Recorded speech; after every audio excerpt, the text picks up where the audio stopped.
Hola amigos y amigas y bienvenidos a Potencializa tu conocimiento, espacio académico en el que a través de estos podcasts vamos a ir revisando temas de interés y de actualidad para el sector salud.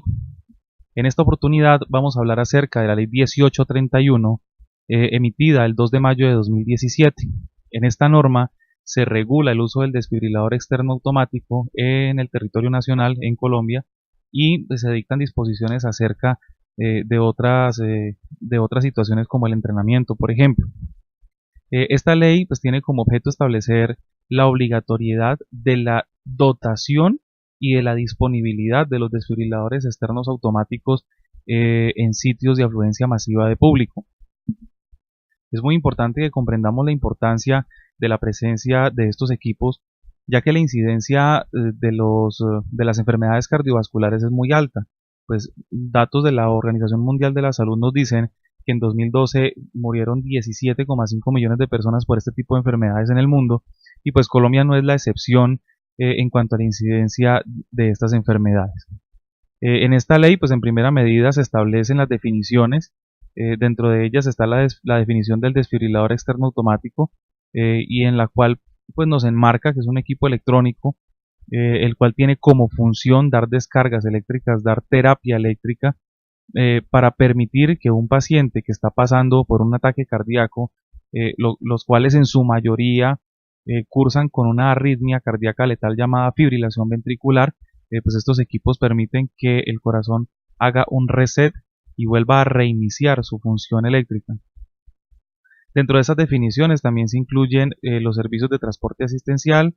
Define qué es un espacio con alta afluencia de público, aunque si bien pues a criterio nuestro creemos que la definición de espacio de alta afluencia de público pues se queda un poco corta para, para la importancia que tiene esta norma. En la ley solamente nos establece que un espacio con alta afluencia de público, dice textualmente, son los espacios públicos, privados y públicos, abiertos o cerrados, permanentes o temporales, destinados a la recepción, atención, circulación o estancia de alta afluencia de público. Creemos que en esa parte de la definición sí debió haberse ampliado un poco más el criterio para determinar cuándo se puede considerar un sitio de alta afluencia de público. Sería bueno que se completara y se colocara, por ejemplo, a partir de cuántas personas se puede considerar un aforo masivo. Entonces, en esta norma se establece el uso obligatorio del desfibrilador externo automático para los siguientes casos. Por ejemplo, los transportes asistenciales básicos, públicos y privados de orden terrestre, fluvial, marítimo y aéreo deben contar con un desfibrilador externo automático. Si bien recordemos que las ambulancias medicalizadas tienen un desfibrilador monitor que funciona no solo para desfibrilar, sino también para cardiovertir, y en algunos casos la mayoría ya tienen marcapasos transcutáneo.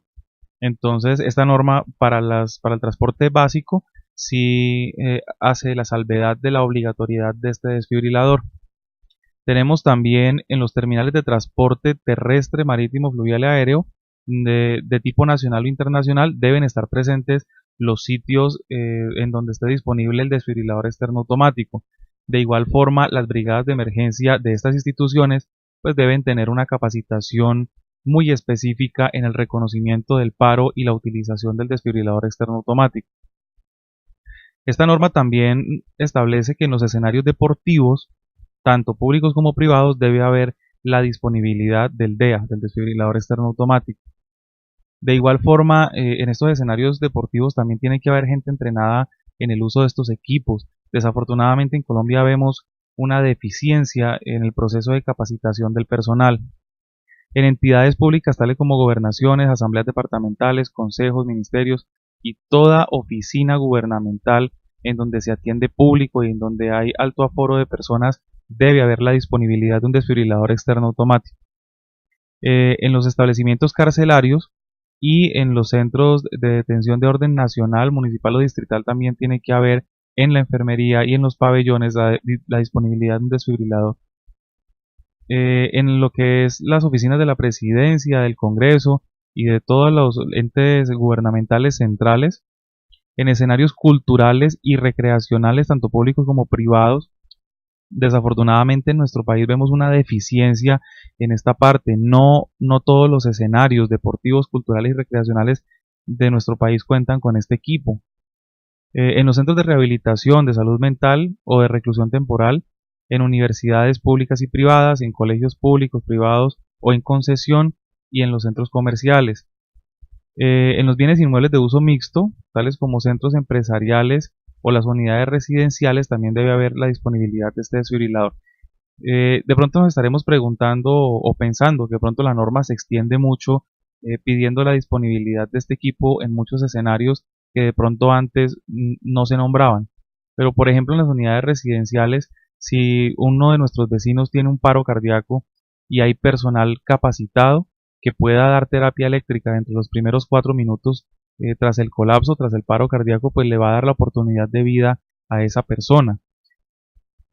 Por eso es que dentro de esta norma se establece la disponibilidad inmediata del desfibrilador. Entonces se nos hace muy importante esa situación. Entonces esta norma también, pues siguiendo con su revisión, hace referencia a los procesos de capacitación. Dentro de los procesos de entrenamiento, dice que el personal médico, paramédico y auxiliar pues debe capacitarse en técnicas específicas del uso del desfibrilador externo automático. Y pues esto es obviamente sentido común. Si es personal asistencial que atiende pacientes, que los traslada o que los tiene internos en pabellones de hospitalización o demás servicios, pues debe tener un entrenamiento para atender el código azul. Eso a nivel intrahospitalario. El reto aparece es en la parte extrahospitalaria, en donde se nombra la parte de capacitación a la comunidad, pues se le delega esa responsabilidad a los entes territoriales y pues sabemos que hay un déficit en la prestación de los servicios de salud, pues ahora qué será en la parte de capacitación.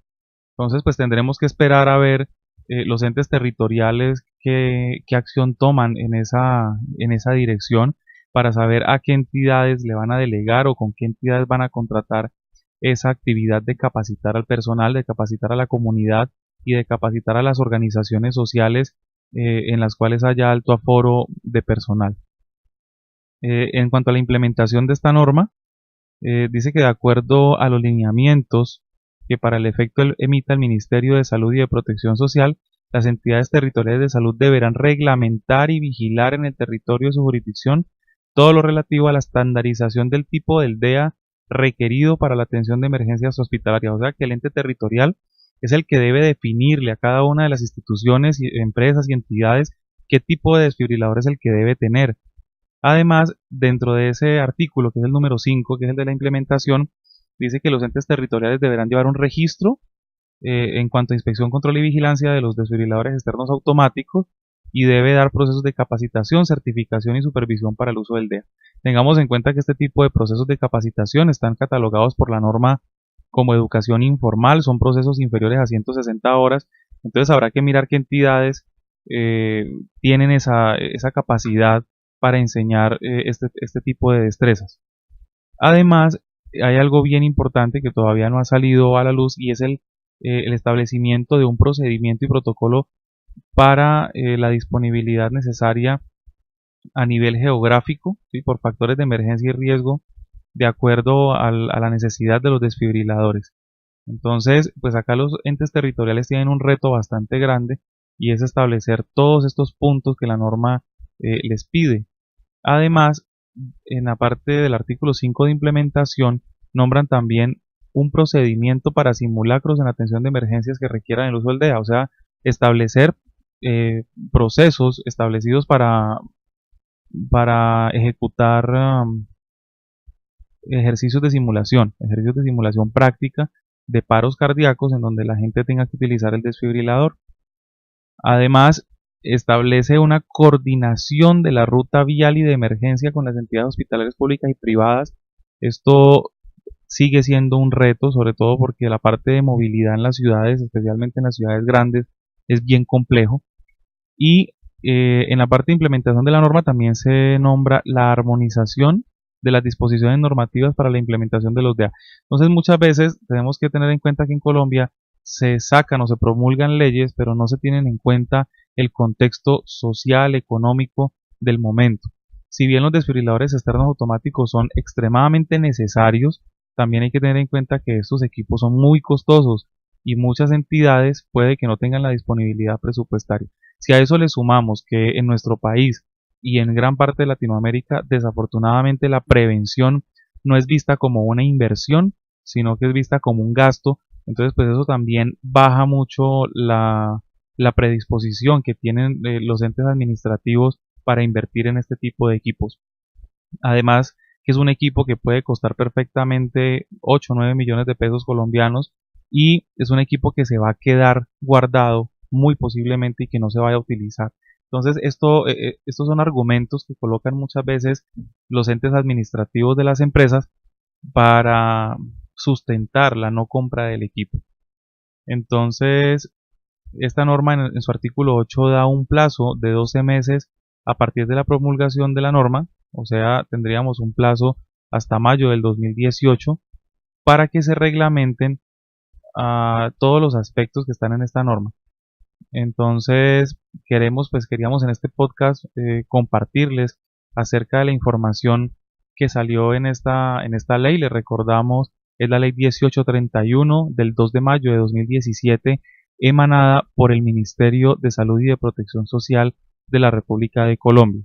Esperamos que esta información sea de suma ayuda para ustedes, para sus empresas, sus organizaciones y para su desarrollo profesional. Cualquier información, cualquier pregunta que tengan, por favor déjenla en la parte inferior del video donde están el mensaje, los comentarios y con mucho gusto nosotros estaremos respondiendo a sus inquietudes. Este espacio que hoy comienza, Potencializa tu conocimiento, va orientado a que nosotros como personal salud tengamos cada vez más herramientas formativas e informativas para ejercer nuestra profesión.